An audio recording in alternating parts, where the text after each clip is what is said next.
You. So I hope that you can hear me because I can hear the fireworks. Good evening, everyone, and thank you, Meredith, for the introduction, and thank you, Amjad and Marwa, for setting the context.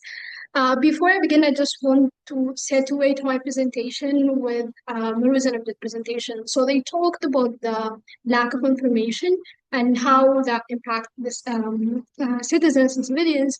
And step further, I want to talk about how the poverty of information contribute to increase number of disinformation content, and how this makes the information environment in Sudan a perfect incubator for disinformation.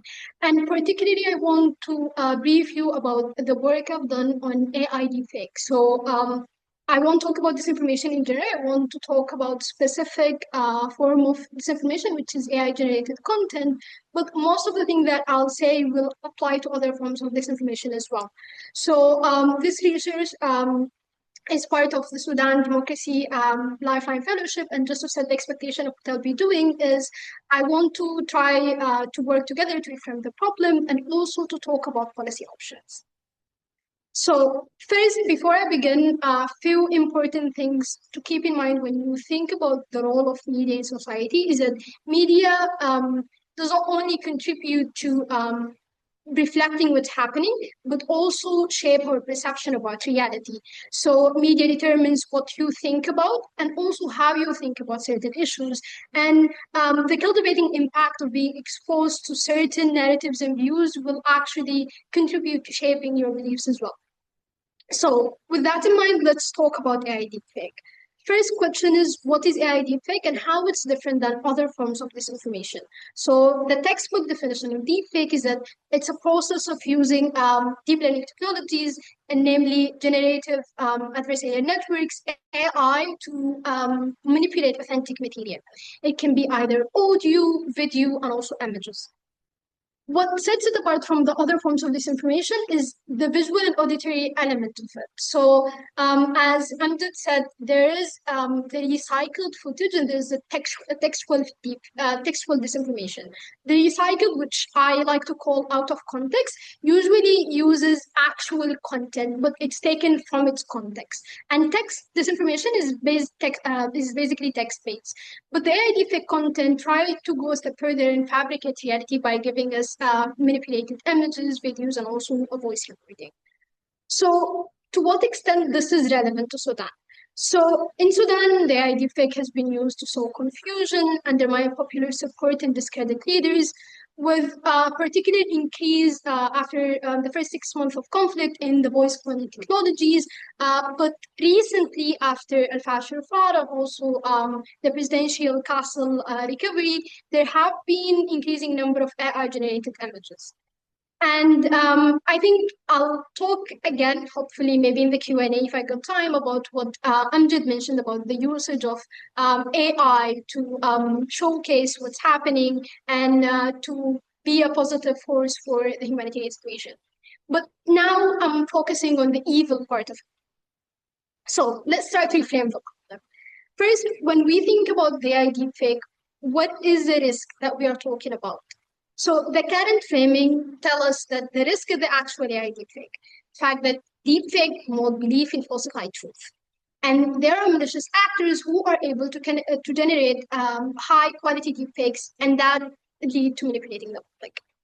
But what is missing from this narrative, and this fails to explain that actual AI deepfake content in Sudan is relatively small as compared to other forms of disinformation, but it still poses a risk.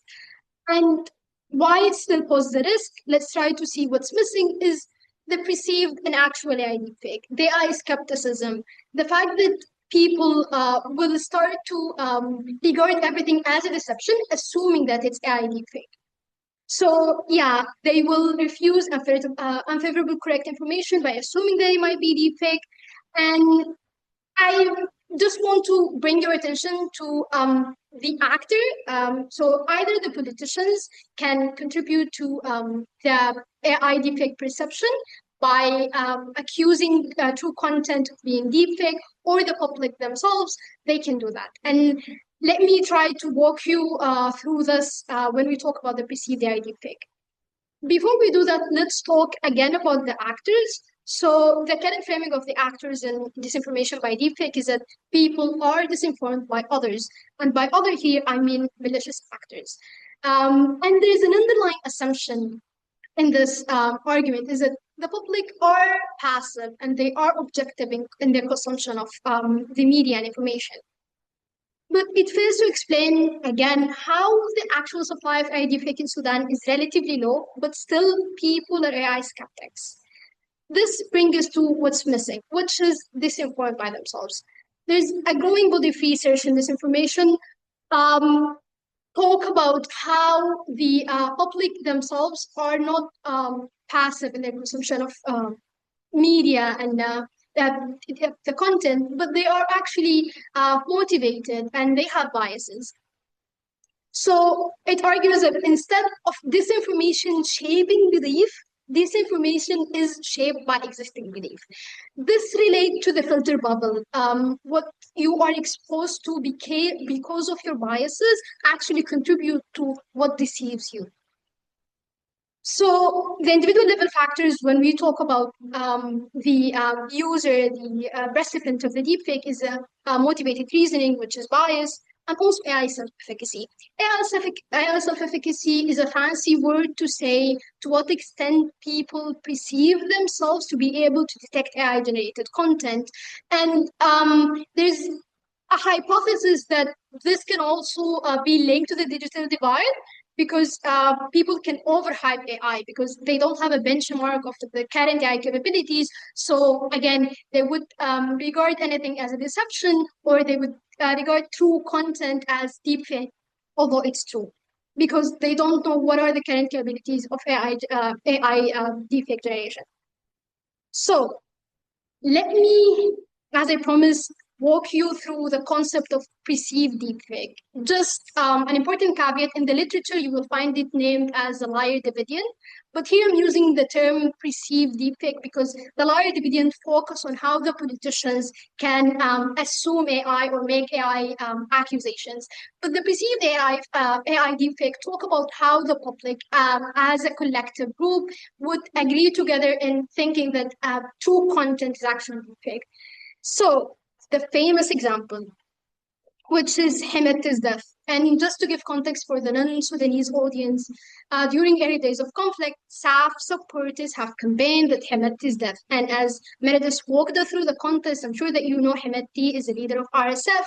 And they claimed that all evidence of his life was fake and AI generated. And there have been many politicians confirmed to this narrative, and that led the public to believe that he is dead. And there have been many tech activists and journalists who contacted organizations with resources to verify their usage, and they all came to the same conclusion that the content was actually truthful and it was not AI generated, despite that the public continued to believe that the content was AI generated. So we can conclude that the belief in the claim was influenced by political motivation. So Hemeti is a war figure. For some, his death might mean that the South would have strategic advantage in the war. And for the public, because he contributed to a lot of pain for them, they were psychologically motivated to believe that he is dead. And here I'm citing the incredible work of Pim Report. To the right, you'll find the graph. It's in Arabic, but I'll walk you through it. And what they did is basically they surveyed 557 part of the public, and they asked them about their feeling after they heard Hinata's death. And 184, which is the blue rectangle, said that they felt happy after the news. And for them, like there were parts of the surveyed sample have seen videos of him afterwards, and 47.4 said that they distrusted the video or were uncertain about it. So you can see that a truthful content, truthful media has been perceived to be deepfake. Or it's not just that people were deceptive, people were also uncertain. And again, this brings us back to what Marwa and Ahmed has been talking about, the poverty of information and how all of that could lead to people being uncertain. So I think we have some of Beam members in the audience. I hope maybe they can join us later in the Q&A. But this is their work. If you are concerned about, if you are interested in the psychological impact of disinformation in Sudan, please check it out. And I want to walk you through my findings from the research. So Beam's work was mainly on Himeti's death. I wanted to understand the public reaction toward actual AI deepfake, which is John's tweet. John Gold is a Israeli media presenter. He posted a tweet about for Al Burhan, which is a SAF leader, and how he ordered to kill civilian. The tweet contained the voice cloning footage, and that was AI generated. And I have good news and bad news before I start with the finding. The good news, okay, the slide ruined it. People are not deceived. So the first impression that when you look at the graph that 82.1% that people distrusted the narrative and the media. When you look to the right to the Ardou's post or Ardou's tweet, Ardour is a Sudanese politician. He had a joint statement after circulating video of him saying problematic views about the revolution, which led the public to feel angry at him. He put the statement accusing that this was AI-generated video and has been produced by the political library. Good news, people are distrusting, they are not deceived by his narrative that the content is AI deepfake and AI generated. Okay, moving forward to the bad news, people are not deceived because they are able to detect AI, but they are not deceived because the narrative does not appeal to them. And there's an important caveat about our labeling is that it does not only consider distrust or deception when it comes to the media, it comes to the whole narrative. So if you go through the themes, which have been mainly generated from the comments, we looked at the qualitative theme, people have used like reasons like source distrust, using previous belief about the source of information to judge whether the content is truthful or not. And what's interesting, and this is a second theme, is related to the theme believe the media but disagree with the narrative.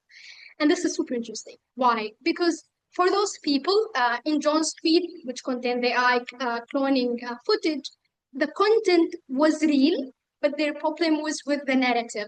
So again, this is super interesting because when you think about the critical thinking, reasoning, and how it's impact people reaction to this information, there have been theories about how people might be spending a low cognitive efforts, and that's why they're deceived. But actually, this indicates that people are actually spending effort, but are spending it in the wrong direction. It takes effort to have a narrative and try to justify it to your own political beliefs. So, and this, along with the work and evidence from Beams about a narrative that confirms to people's views and how people reacted to it, can lead us to conclude with certain amount of doubt that if there was future narratives that confirm future disinformation that confirm to the public beliefs, the public might be deceptive. So the good news aren't actually that good. It's only because the narrative doesn't appeal to the public. Let me walk you through the policy options. So with all of this in mind, there are three pathways we could take to solve this. The first one is technical. Since this is a technical problem, what we can do is just have technical solutions, have better detection tools, and work on that more. And they'll mainly be that will mainly be led by research institutions. The problem with this, or the prerequisite, which we are currently lacking, is the technical know-how. So the digital transparency technologies, which are related to putting watermark in the AI-generated content and increasing detection capabilities, they all have still technical gap holes related to their wide-scale implementation, let alone the digital divide, and we still need extra effort to make these tools available for the public and so on. So that's why we believe that this has a low feasibility. The second one is regulation. If you have noticed by now, when I talk about this, I always try to talk about supply and demand, like the amount of AI generated content by malicious user and the individual level factors and psychological influences that lead the recipients to believe it. So regulation relates to the supply side. What we would do is try to limit and suppress the AI deepfake content generation, and this will happen either by those from the government, and by now, at this point of the webinar, you know that this would require political will from the government, which we are currently lacking. Although there are laws related to fake news, they have been mainly used to suppress journalists instead of actually fighting the fake news. The second thing is content moderation, and this will happen by social media platforms. And as Marwa showed us, again, we shouldn't have our hopes high when it comes to social media platforms. So this is why we think this has a low feasibility. The third option, which we assume and we argue for its high feasibility, is user empowerment, just like what we are doing today, bringing users and civic practitioners and to talk about disinformation, what they can do, empower them. And I want at this point to draw your attention to the fact that I'm not calling for AI literacy per se. What we think is the most useful strategy is to do modality agnostic media literacy, because as we said, deepfake is not that much, and most of the thing that we can do for deepfake can also help us mitigate other forms of disinformation, like out of context, recycled, and also text-based disinformation. So this is why we need media literacy, we need debunking, and we also need debunking. And this will be mainly led by community-based initiatives, fact-checking organizations, news agencies, and tech activists. But they need resources. They need financial resources, human resources, and most importantly, they need reach to the community. I think I'll stop here, and yeah,